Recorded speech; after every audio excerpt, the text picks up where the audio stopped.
RDC est une et indivisible. Et la population est étonnante, c'est qu'il faut tout arrêter pour faire face à cette situation. Et que nous ferons de cette terre richement bénie un réel havre de paix, de prospérité et de progrès social.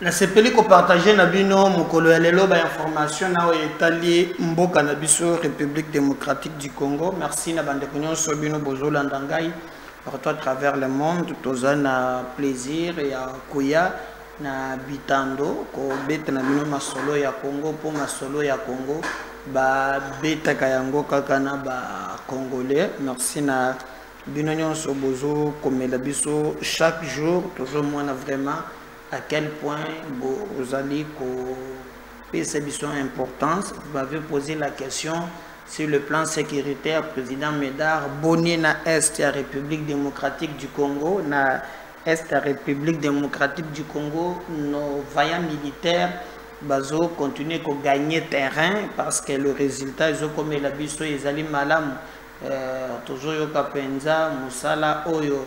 Bandeko bazali ko sala nos militaires bazan à front ndenge bazali ko défendre mboka na biso au moment où tout ça na ba traître na niveau ya na armée ou bien na politique bozo yo kaka ba montant bazo yibaka ba muso ba lampadaire ba muso soki ba boye mais nous sur terrain on continue vraiment à travailler dans le sens que mboka na biso ekende eliboso. Alors bande ko nyonso bazolanda biso boyeba ke tokosala musala wana makasi parce que nzambe apesa biso makasi makambo etambola très bien binope na ngambo wana bokose retrouver Congo na biso soki ezali bien makambo nyonso kozala pe très bien. Ba ministre oyo ba kotisika ba otiko zala investi miyibi elekate tout le monde a quand même résultat. Bomoni Nicolas Zawa d'ailleurs lobby dondi a proposé biso il a des éléments sur makambo ya Nicolas Kazadi.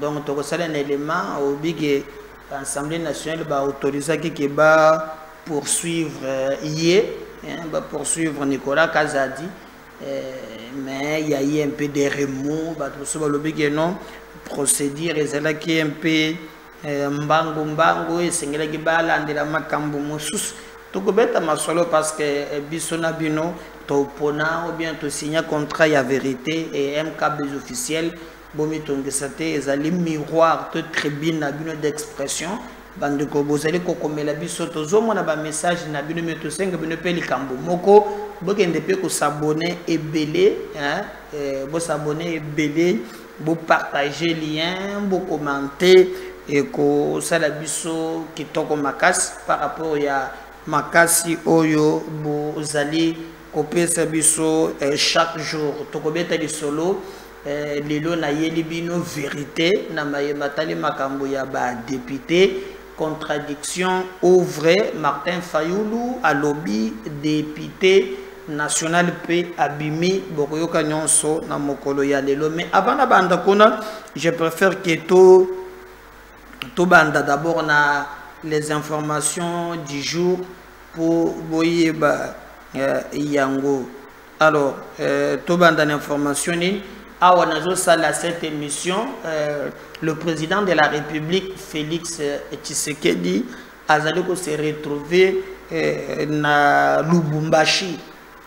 Azana Lubumbashi parce que le président de la République a bengami pour inaugurer les trains de service national. Donc le président de la République a inauguré train il y a service national. Service on va banal. Bazali ba geno bazala ki ba kuluna ba papa kabiso ba machette a sko ba kaboli bango na ba bitenye belé. Bongona atani ya kitambo kaba kuluna wana nde bakeko bake ba yekoli na kanya makasese baye bakomi batongi opita baban hein quand to l'accès que bino awa comment ba ban et kenda ki belé même na inikin batiki baba mukengeli batiki baba ebelé ya ebelé alors ba jeune obiso to manaki ba koluna nzoka pe baza pe utile par rapport à société na biso alors ba changer bango ba kombo ba pesi bango ba kombo les bâtisseurs les bâtisseurs bien que ba muso pe bazo ki makaka malgré salaire ezele mais muso lingika ya richette moi mais la plupart bazongi kona ba azali ko se retrouver na misala ba komi na salaire ba soki wana te sikoyo ba kendaki na Afrique du Sud koye ko la ndenge bakumba ka train voilà des initiatives au lieu que batu bazoyi bambongo sikoyo basumbi siko ba train baye nango siko bakuluna o bakuluna ndenge siko bazokumba yango donc baye koli basilisi nyonso alors Tshisekedi Félix ils ont le Lubumbashi à se déplacer pour être akende comme président de la République co-inaugurer ba train avec Ango. Tshisekedi va inaugurer le train des services nationaux donc nde tomoni yango très bien donc il m'avait dit le kambo moko boya te ya ministre Constant Mutamboko zango kaka choix exact donc le moment que Félix Tshisekedi total ba train ango ce qui est kozala wapi ba train urbain et kozala vraiment wana kitoko to sengi ke et continuer ndenge wana pour makambo etambola correctement. Quand nous faisons cette émission la ministère de justice avec un gobelet de thé à la main et du pain à la moelle, le ministre de la Justice, Maître Constant Mutamba, a profité de sa visite aux différentes directions de son ministère pour déjeuner avec les agents et cadres de cette institution. On a besoin de Constant Mutamba, ministre deux fois. Quand on a vu que balobi que Mukanda procureur a instruire puis procureur nyonso généraux lobby bisika nyonso bozali so moni deux fois ça la si donc bakokanga deux fois nyonso. Alors maintenant le ministre ya justice ye wana bomoni abimi alobi mbo ya lingi atala sikoyo ba service na ye alors na ba différentes directions ya misala akekuna ayena mapa bache mwamba ye moko simbi kopo alibi tomela mi bobetela ngamba solo ya miyibi bazaka na couloir nini ponga ne pona kanga miyibi to mona kielo bina batu ya ba 1000 veste wana bazo sala oyo bango ba kokaki ko sala donc nous regardons de près to kanisi que makambo makoleka très bien à regarder cet élan à komanango tina soko pour nzele zamula yi ko se ba tromper on a le poteau na batu ya ba mitera tromper donc bêtement mbodi moko boy mais il y a des dossiers oyo bato bazo c'est là et nous pensons que toko pesa ye makas pour être attraqué attraquer vraiment ba miyibi wana e kozala très bien et ko pesa biso Congo na biso et gagné. Alors soucieuse de voir sa province du Kassai oriental décoller, la vice-ministre de l'Intérieur Eugénie Tchela Kamba a brièvement échangé ce mercredi avec le gouverneur Moïse Kamboulou et le défi qui l'attendent après sa notification par le VPM de l'Intérieur. Monsieur le gouverneur, je vous souhaite plein succès. L'heure du décollage du Kassai central a sonné, a dit le numéro D du territoire de la territoriale au pays. Moi, passe. Alors, na Oetali et Génie Tchela, d'abord, na l'équipe de Bamok Bazolo Bao, Batoyaka, Kassai occidental, ou bien Kassai central, bango penza baza na ba ministre te na gouvernement baza kaka na vice ministre ngonde madame Eugénie Thiela. Donc balobi mais qu'est-ce qu'elle va représenter tout ça alors que ba musu balobi que non Kasai moto azana ba député ebele. Donc tokotala makambo nyonso oyo ekoleka na mboka na biso po to opesa bino information avant de décoller. Présence des éléments Seleka au Bazouélé, les commandants 31e région de FARDC instruit de prendre des dispositions pour rétablir la sécurité. Botika to fanda na biso toza la bona ba problème belé awo hein na Bazouélé wana kinya ezala ba Seleka weza bato ba undai na Centrafrique na Bazouélé ba geko sa le sousoni hein pardon pour maintenir flamme tous on a besoin vraiment il y a sécurité na mboka na biso hein les problèmes sécuritaires les allez que se poser ma casse et ne donne pas encore moyen de faire la poche mususu d'insécurité. Au contraire to bunda to silisa oyo ezali en place pour te makambo ma tambola correctement et que mboka na biso eyebana ko gagner awa to zobete solo ya coup d'état boye bien très bien. On ne peut pas encore des problèmes sécuritaires na Bazouélé. Donc Seleka besoin na Centrafrique alors bateke le biso mboka na biso na kimia pour to botelango normalement béni les corps d'un engin de renseignement tués par les inconnus retrouvés dans une rivière. Alors dis-moi par exemple comment on peut tuer un engin de renseignement alors qu'ils allaient vraiment que ça la passe. Et Bandi, Kasai, des députés provinciaux honoraires réclament le paiement de leurs émoluments. C'est comme par exemple le 19 et c'est qui va organiser l'élection na etali ba bourgmestre. Mais nous avons vu que le 19 dernier que je m'ai dit, il y a des gens qui ont organisé une élection, matali ba élection, et tikaline te na calendrier grec, tous les ties que bako sala ba mapondamiwana donc tous là pour te ba organiser ba élection pour te makambo nyonso et ça les correctement quand en tout cas to yebite mais kadimazo senga ba organiser ba élection ba pesa bango nano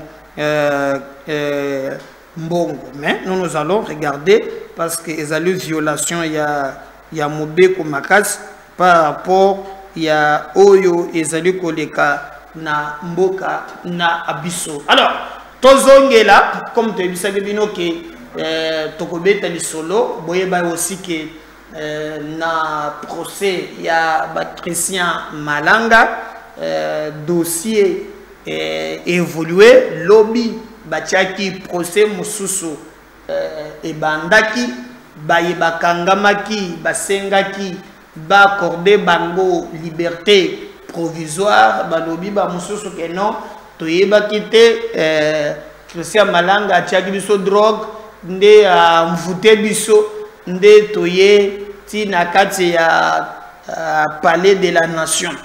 Alors basengi que non ba accorder bango liberté provisoire débat pezala qui oulé parce que les États-Unis a sengi batike la ye batwana bakende ko samba aux États-Unis. Donc et comme un peu moi débat très serré mais totali au finish ministère public basu position balobi likambo ya ko accorder bango liberté provisoire ezate.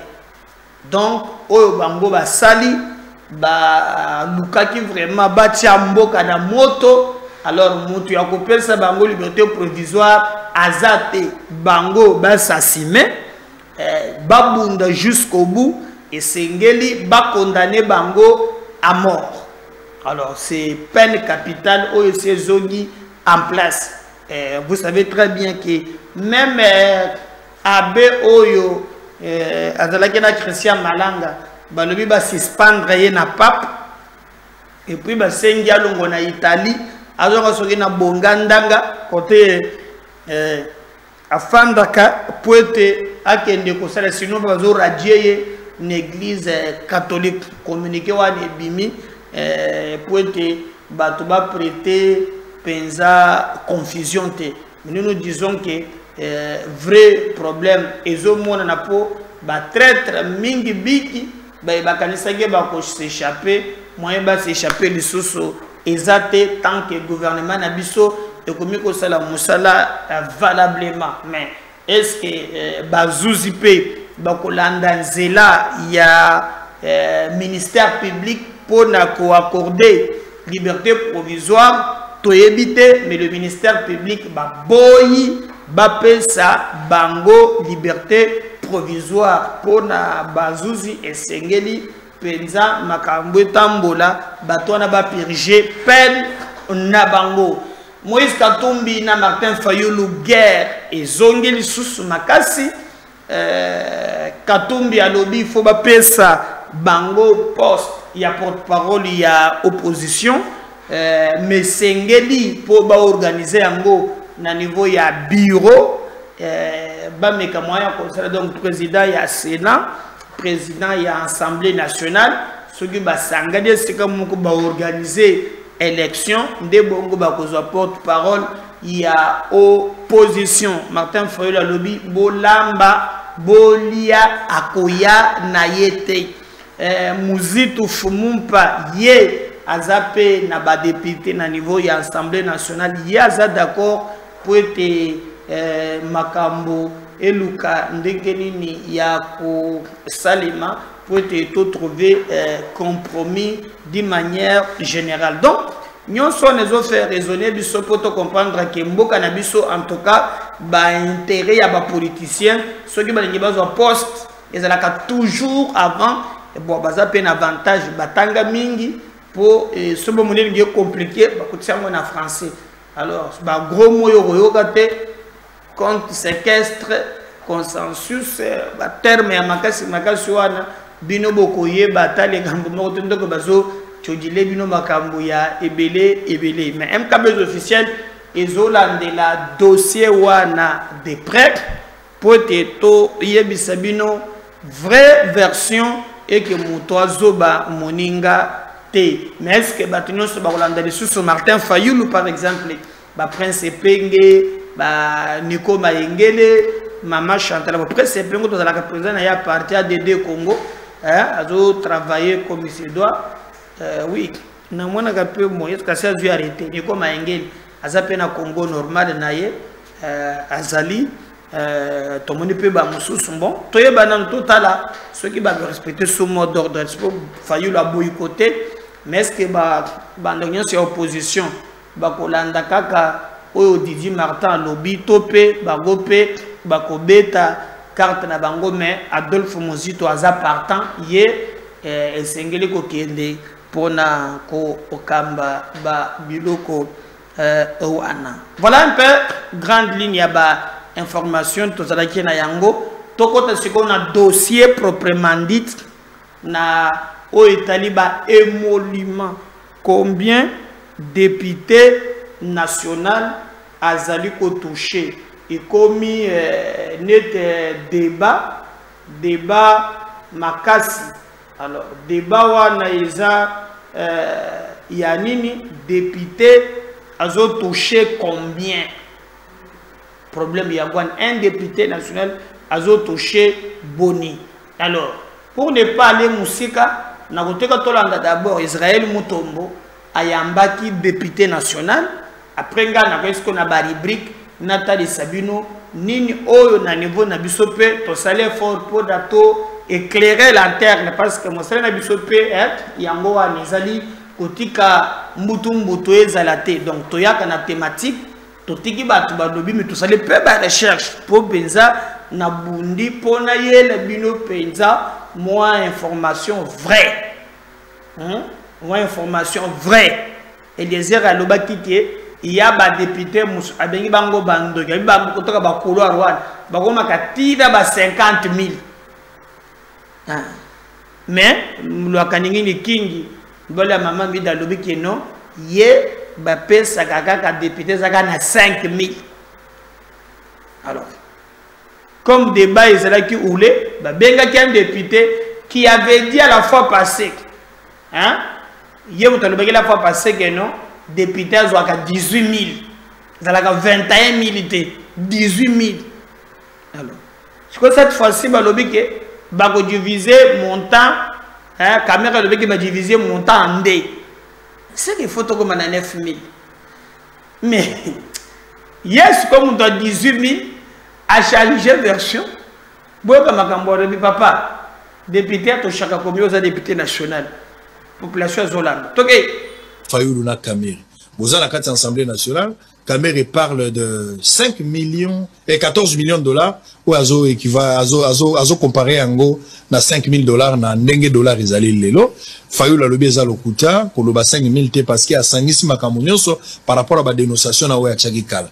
Na uti koloba wana kotanga na biso ke bazo qualifié et lobeli ya Kamere ya lokuta ya moto alinga buba ba congolais alors que ba député bazana biso lebele koleka oyo wana na bango mibale yoza député pour la deuxième fois nani azolo ba vérité na bosembo moto lobi vérité dali président Kamere omoni makambo ya ba émolument s'il faut que tobeta lisona ngo je pense qu'il y a des gens ba vandaka na ba laboratoire bazali ko organiser pour bacha biso en porte-à-faux na population ba exposer biso la population.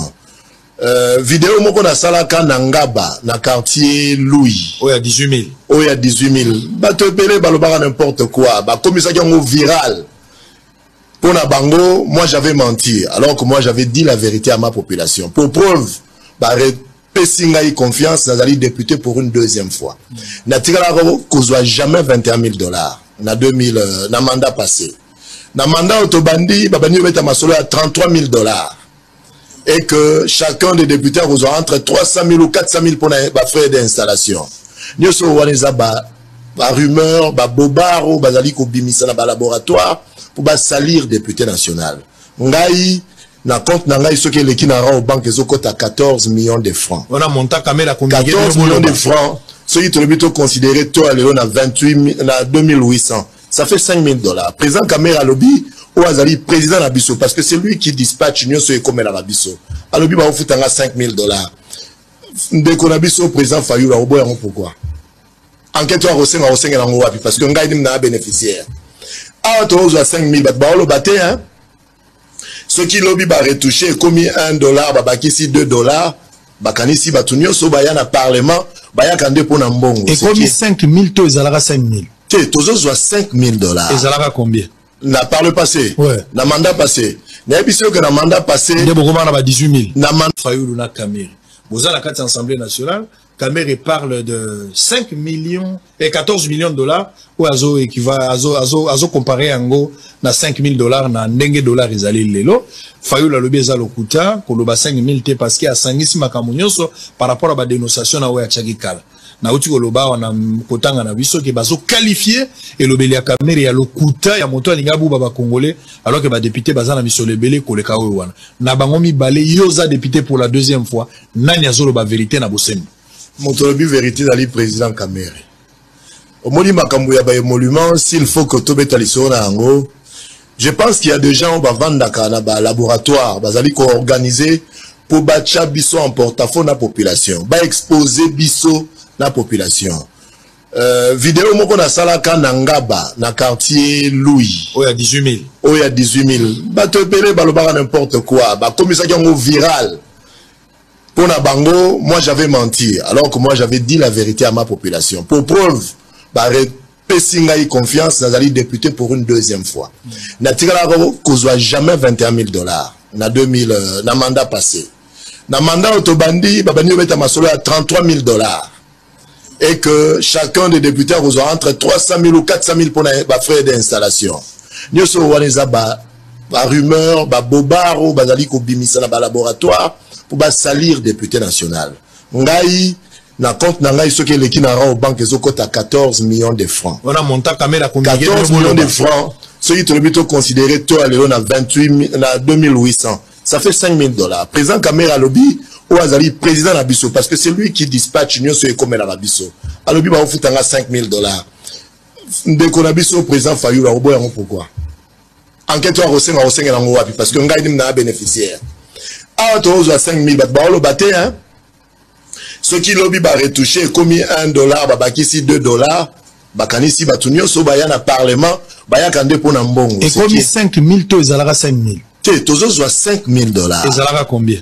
N'a pas le passé. Ouais. N'a mandat passé. N'a pas que n'a mandat passé. Il y a beaucoup de 18 000. N'a mandat. Fayou, la Caméra. Vous avez la carte Assemblée nationale. Caméra parle de 5 millions et 14 millions de dollars. Voilà, moi, natika kiboyo kapo ngai nako ça la débat nezongi moi mini. Alors, je vous donne ce tableau. Bogota la yango bien. Rémunération mensuelle d'un député en République démocratique du Congo. Bon. Avant février 2022, ouais, nazotika 2022, émolument en francs congolais. Ils ont 15 756 480 émoluments. Tout ça, la prime diverse. Ils ont 11 373 066. Tout ça, la réserve parlementaire. Ils ont 10 429 150. Tout ça, la participation aux travaux des commissions. Ils ont 800 000. Eh, ce qui est en francs, vous allez vraiment somme. Alors, la sommation, tango basangisi awa na dollar epesi 20 793 dollars. 20 000 dollars au tien 793. So mbakisi moi 20 800 dollars. Papa, là vous avez un débat. Oh, biso to sera comme ça là. Bon. Papa, ministre intérieur, je ne pas député, je vais ligne. Au début, na gouverneur de Nakateli Kaboui. Pas gouverneur, pas ministre intérieur. Basalani, tout le monde. Honorable Monsieur le Premier vice-président de l'Assemblée nationale, Madame la vice-ministre de l'Intérieur, Sécurité et Décentralisation, Monsieur le vice-ministre des Affaires coutumières, Madame, Monsieur les secrétaires généraux, Mesdames et Messieurs les gouverneurs et vice-gouverneurs de province, distingués invités à vos titres et qualités respectifs. Je voudrais de prime abord vous saluer, vous, nos très chers gouverneurs, et vous féliciter pour votre élection comme gouverneur de province et vous rassurer de ma détermination et mon engagement à construire des relations sincères et franches avec vous pour relever le défi commun qui est celui d'offrir à nos populations un pays uni, fort et prospère. Votre participation à cette cérémonie symbolique est un acte qui entrevoit un lendemain meilleur pour une synergie gagnante entre le pouvoir central que je représente et les provinces que vous représentez. Mesdames et Messieurs les gouverneurs de province, l'objectif de cette rencontre est principalement de vous notifier les ordonnances présidentielles qui ont sanctionné vos investitures en qualité de gouverneur et vice-gouverneur de province. Cette rencontre augure notre travail d'ensemble qui constitue pour votre ministère une synergie gagnante. Notre journée d'échange s'inscrit secondairement dans une volonté de partage et d'échange d'expériences en revisitant les difficultés rencontrées au cours des précédentes mandatures dans la gestion et la gouvernance de nos provinces. L'exercice auquel on s'invite ce jour devra servir également à mettre à vos dispositions les ABC de la gestion de la territoriale par des formateurs professionnels de haut niveau qui vont vous entretenir sur des sujets qui vous aideront à prendre le taureau par les cornes. D'autres sessions de formation interviendront dans un avenir relativement court, et ce, avec l'ensemble de vos collègues gouverneurs élus. Pour ma part, je vous formule les recommandations suivantes. Mettre au-devant de toute action les 6 axes qui constituent la vision du chef de l'État. Outre les recettes à caractère national, je vous prie de fouiner partout pour mettre en branle dans tous les actes générateurs de recettes tels que prévus par les lois et textes réglementaires. Respectez le nombre de ministres prévus par la loi sur la composition du gouvernement provincial. Ils sont au nombre de 10. Les commissaires ne sont pas prévus. Informatisez ou digitalisez vos différentes sources de recettes. Renforcer la coopération interprovinciale et la coopération avec les provinces ou villes étrangères. Relancer l'association des provinces qui est un cadre d'échange entre les provinces. Veiller à la rétrocession en faveur des entités territoriales décentralisées qui sont jusqu'alors des parents pauvres. Transmettre les coordonnées de tous les animateurs des entités territoriales décentralisées, villes, communes, secteurs ou chefferies, ou celles des territoires en tant qu'entités déconcentrées. Identifier les différentes entités dont les animateurs ont été nommés et n'ont pas répondu à leur poste d'attache. Élaborer chacun une feuille de route en ayant un mois assorti d'un chronogramme pour le suivi et comptabiliser les évolutions professionnelles. Mettre en place une gouvernance sécuritaire à travers un comité de sécurité provinciale et locale regroupant les services étatiques de sécurité et les associations de la société civile concernées. Rendre obligatoire les itinérances des autorités territoriales, provinciales et locales dans vos juridictions en respectant le principe de 20 jours de brousse et 10 jours de bureau.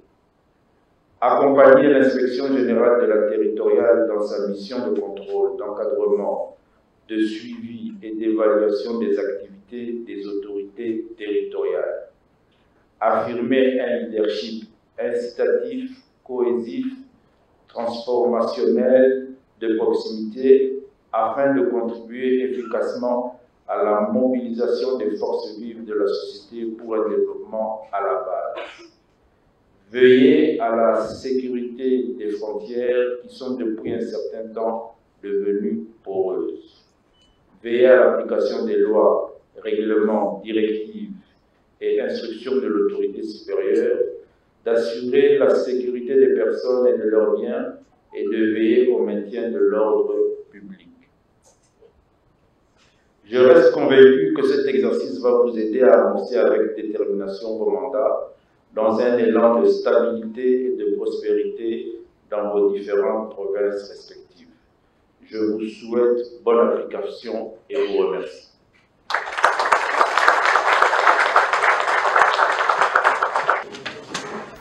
Voilà, on a volandi conseil, je mène Chaban et Apesi, mais n'a pas c'est le loté, ça qui n'a pas la même maître Shaolé en direct de l'audio.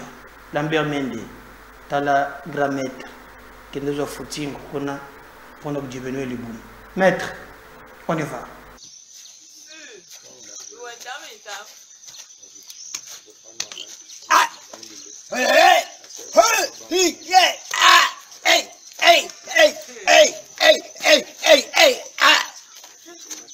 Wow.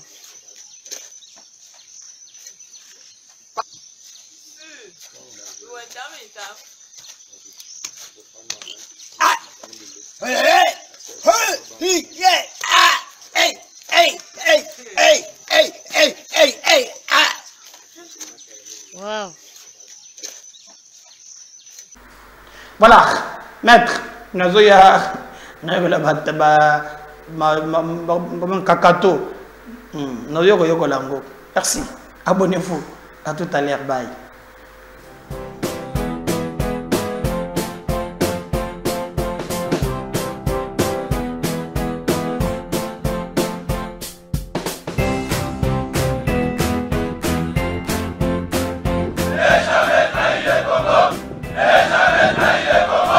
La RDC est une et indivisible. Et la population est étonnante, c'est qu'il faut tout arrêter pour faire face à cette situation.